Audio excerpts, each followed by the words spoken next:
بسم اللہ الرحمن الرحیم۔ السلام علیکم ناظرین اکرام، نئی ویڈیو میں آپ کو خوش آمدید کہتے ہیں۔ اس وقت ہر جگہ عمران خان کا طوطی بول رہا ہے، جبکہ دوسری جانب نجم سیٹھی اپنے پروگرامز میں یہ کہہ رہے ہیں کہ جو کچھ اس وقت عمران خان اور پی ٹی آئی کے ساتھ ہو رہا ہے اس کے پیچھے اسٹیبلشمنٹ کا ہاتھ ہے۔ آج آپ کو ان کا ایک تفصیلی کلپ سنوانے جا رہے ہیں۔ یہ بڑے سوالات کو جنم دے رہا ہے، جس میں انہوں نے کہا کہ جنرل باجوہ نے بڑا سمجھانے کی کوشش کی کئی لوگوں کو، مگر وہ نہیں سمجھے۔ عمران خان کو پیغام دے دیا ہے کہ بس بہت ہو گیا، اب آپ ہمارے لاڈلے نہیں رہے۔ اسٹیبلشمنٹ نے فیصلہ کر لیا ہے کہ عمران خان ہمارے ہاتھ سے نکل گئے ہیں، اب ان کا شکنجہ ہم نے ٹائٹ کرنا ہے، اور اس مقصد کے لیے اب آخری دم تک عمران خان کے خلاف جانے کو تیار ہیں۔ یہ کیا کچھ تھا، کیا کھیل چل رہا ہے، یہ ذرا نجم سیٹھی کے زبانی سنیے۔ اب ایک ماہ سے تبدیلی آ گئی ہے پھر، اور وہ تبدیلی اس لیے آئی ہے کیونکہ میرا خیال ہے کہ اسٹیبلشمنٹ نے فیصلہ کچھ کر لی ہے۔ ان میں سے ایک فیصلہ تو یہ ہے جو کہ پہلے انہوں نے نہیں کیا تھا، کہ خان صاحب ہاتھ سے باہر نکل گئے ہیں، اور فوج کی تنقید اور فوج کے سربراہ کی تنقید رک نہیں رہی ہے اور دن بدن بگڑ رہی ہے۔ اس کو کوشش کی تھی اسٹیبلشمنٹ نے روکنے کی، ریٹائرڈ لوگوں کو سمجھانے کی کوشش کی، اپنے اندر جو افسر کارڈرز ہیں ان کو سمجھانے کی کوشش کی۔ جنرل باجوہ نے بہت محنت کی سمجھانے کی کہ ہم بالکل نیوٹرل ہیں، ہم نے یقینی طور پہ ان کو لاڈلا کیا تھا، مگر ہماری جو کامیابی نہیں ہوئی ہمیں اس ایکسپیریمنٹ کی، اور ہمیں اب واپس عوام کے پاس جانا ہوگا راستہ ڈھونڈنے کے لیے۔ خان صاحب کو یہ بات پسند نہیں آ رہی تھی، اور خان صاحب جو تھے وہ ضد کر رہے تھے اپنے، اور ضد میں ہی مبتلا تھے، اور ان کا خیال تھا کہ ان کا جو اینٹی اسٹیبلشمنٹ بیانیہ ہے اور اینٹی امریکن بیانیہ ہے وہ کامیاب ہو رہا ہے۔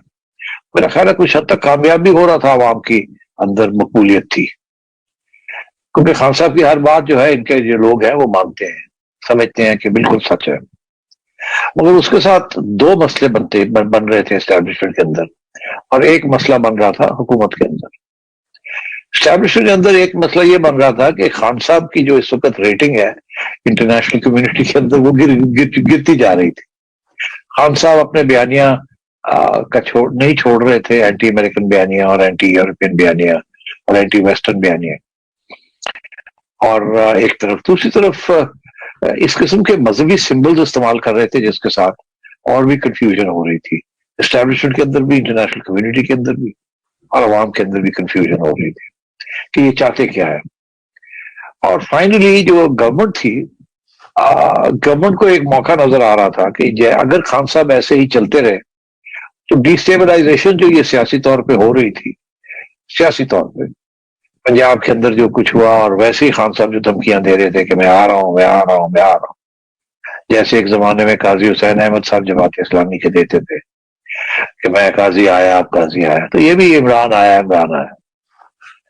تو اس کے ساتھ معیشت جو تھی وہ سنبھل نہیں رہی تھی، بے چینی تھی اسٹاک مارکیٹ کے اندر، فارن ایکسچینج ڈیلرز کے اندر، بینکوں کے اندر، آپ کو جن لوگوں نے قرضے دیے ہیں ان کے اندر، آئی ایم ایف کے اندر۔ ہمارا تو خیال تھا جولائی کے اخیر تک سب کچھ ہو جائے گا، پھر خبریں آنی شروع ہوئی کہ خان صاحب کی وجہ سے کیونکہ انسٹیبلٹی ہو رہی ہے اتنی اور سنبھل نہیں رہی، تو معیشت بھی نہیں بیٹھے گی، کیونکہ خان صاحب جو اقدامات کی حکومت کر رہی تھی اس کو کرٹیسائز کر رہے تھے، حالانکہ جب یہ پاور میں تھے تو sign on the dotted line تو انہوں نے کیا تھا۔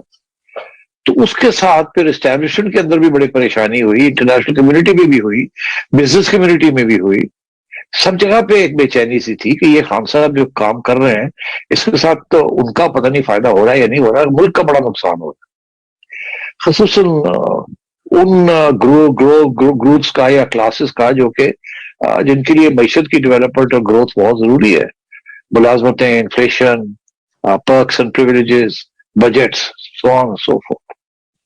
میرا خیال ہے اس سٹیج پہ پھر اسٹیبلشمنٹ نے یہ فیصلہ کیا کہ خان صاحب کو ایک سخت پیغام دینا پڑے گا کہ ایسے تو سب کی طرف تباہی کی طرف جا رہے ہیں کہ آپ پیچھے ہٹیں، آپ یہ ڈی اسٹیبلائزیشن مت کریں، تو اس وقت میرا خیال ہے انہوں نے پھر فائنلی اسٹیبلشمنٹ نے رانا ثناء اللہ صاحب اور ان کے حکومت کو اشارہ کیا کہ اب ہم آپ کو نہیں روکتے.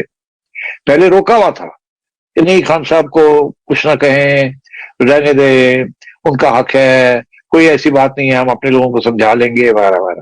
اور جب معیشت کے اوپر یہ ڈز لگنی شروع ہوئی اور کرب یہ بڑی خطرناک قسم کی زخم آ رہا تھا، تو اس سٹیج پہ پھر میرا خیال ہے اسٹیبلشمنٹ نے یہ فیصلہ کیا کہ ایسے کام نہیں چلے گا اور خان صاحب کو روکنا پڑے گا ان دا نیشنل انٹرسٹ. تو پھر جب یہ ہوا تو پھر کیسز بننے شروع ہوئے اور یہ پیغام آنا شروع ہوا. اب جیسے لوگوں کو ہم نے پہچان لیا تھا اور ہم نے کہا تھا کہ آپ کریک ڈاؤن آ رہے ہیں، اور پہلے ان کو اشارے ان کو بتایا گیا کہ آپ اسلام آباد نہیں آئیں گے، اگر آپ اسلام آباد آئیں گے تو پھر ہم نہیں روک سکیں گے، اگر حکومت رینجز مانگے گی تو رینجز دیے جائیں گے. اسی طریقے کے ساتھ الیکشن کمیشن کے آگے آپ نہیں کر سکتے، کریں گے تو وہ رینجرز بلائیں گے تو پھر اس کے بعد آپ کی ذمہ داری ہے، اینڈ سو آن. تو ون بائی ون ایک میسیجز گئے ہیں خان صاحب کو کہ بس انف انف انف، بہت ڈیل دے دی آپ کو، اب آپ لاڈلے نہیں رہے، واچ اٹ واچ اٹ. اور جیسے ہی ہوتا رہا تو ظاہر اسٹیبلشمنٹ جو ہے پی ڈی ایم کی حکومت کے قریب ہوتی گئی، اور پی ڈی ایم حکومت نے یہ سوچا کہ یہ تو بڑا اچھا موقع ہے. یہی تو ہم چاہ رہے تھے کہ ہم جو اقدامات کر رہے ہیں معیشت کے بارے میں تو اسٹیبلشمنٹ کے کہنے پہ کر رہے ہیں، مگر ہمیں ڈیفینڈ نہیں کر رہی، اس خان کو پیچھے نہیں ہٹا رہی. تو پھر میرا خیال ہے اس قسم کے کچھ فیصلے ہوئے ہیں. اس کی وجہ سے خان صاحب کو 3 پیغام دیے گئے. ایک یہ کہ یہ ڈی اسٹیبلائزیشن بند کرے، جلد سے جلوس جو ہے ڈی اسٹیبل آپ نے کرنے کہیں اور کریں، اسلام آباد از آؤٹ آف باؤنڈس، بس انف. دوسرا یہ کہ انٹرنیشنل کمیونٹی کے ساتھ اگر آپ نے نہیں بنا کے رکھنی تو ہمارے لیے پرابلم ہے، because then we have a problem giving you level playing field. ہم تو یہ نہیں چاہیں گے کہ ہمارے سارے انٹرنیشنل رشتے جو ہے جو آپ نے خراب کیے آپ پھر واپس آ کے ان کو پھر خراب کریں اور خراب کریں. ہم تو بڑی مشکل کے ساتھ ان کو ریسٹور کر رہے ہیں.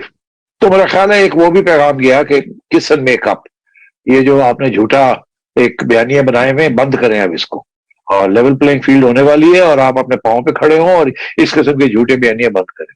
یہ بھی پیغام گیا خان صاحب کو. اور اس وجہ سے خان صاحب آپ جسے کہتے ہیں نا کہ پہلے تو وہ کرتے کیا تھے کہ 2 قدم آگے لیتے تھے 1 قدم پیچھے ہٹتے تھے. اب یہ ہوا ہے کہ 1 قدم آگے لیتے ہیں 2 قدم پیچھے ہٹتے ہیں. اور یہ آپ دیکھیں گے کہ یہ ایسے ہی ہوگا، ایک کے بعد دوسری یو ٹرن ہوگی. اور یہ آخری مرحلہ تھا جہاں انہوں نے جسے کہا نا کہ ٹیسٹ کیا کہ واٹر پانی کتنا گہرا ہے، کتنا ڈیپ ہے. اور شہباز گل صاحب نے جو باتیں کہی کہ ایک دفعہ پھر دھکا لگا دے، اور اس کا جو ریئیکشن آیا آپ نے دیکھ ہی لیا. اب تو کورٹ مارشلنگ کی بھی باتیں شروع ہو رہی ہے. آپ کو پتا یہ کہاں سے آ رہی ہیں، یہ آئیڈیاز کہاں سے آ رہے ہیں. یہ میڈیا کی طرف کون کہہ رہا ہے کہ دیکھیں کورٹ مارشل بھی ہو سکتا ہے، یہ بھی ہو سکتا ہے، وہ بھی ہو سکتا ہے. تو I think the message has been the right act, وہ انگریزی کا محاورہ نا جی کہ the right act has been read out to ہم for the first time and Khan Sahab is now on a retreat. اور ان کے جو بیانیہ ہے کیونکہ وہ ریٹریٹ پہ ہیں تو اب وہ ایک طرف تو کہہ رہے ہیں ہم تو اسٹیبلشمنٹ سے محبت کرتے ہیں، یہاں ہم پچھلے مہینے سے وہ کب سے گالیاں دے رہے ہیں، اور اس کے بعد وہ امریکہ کے ساتھ اب وہ ہم الگ ڈسکس کر سکتے ہیں کہ اب ان کی کیا کوشش ہے کہ امریکہ کو نیوٹرلائز کیا جائے اور ان کو ونور کیا جائے، وہ کیا جائے، اور وہ ایبسولوٹلی ناٹ والا ماحول جو ہے اس کو ایبسولوٹلی یس کا ماحول بنایا جائے. I think that's what's happened.